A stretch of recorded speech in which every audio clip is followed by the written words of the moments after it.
Welcome to my channel technical सत्यम।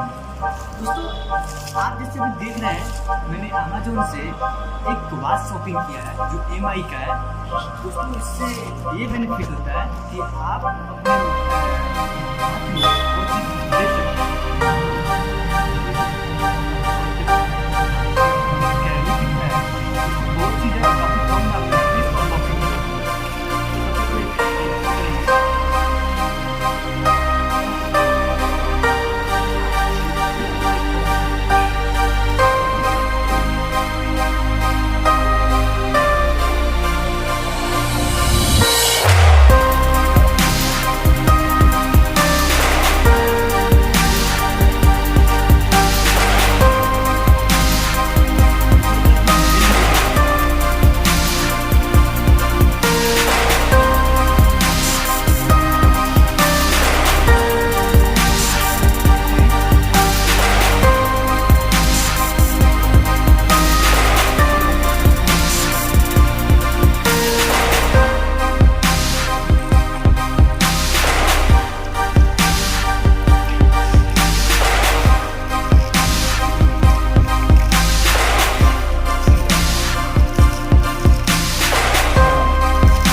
ये बहुत कम दाम है दोस्तों। इसके अंदर देखते हैं कि डाटा केबल कौन सा दिया है दोस्तों।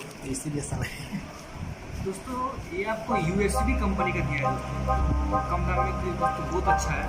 एंड दोस्तों, ये आपका ये तो पावर है।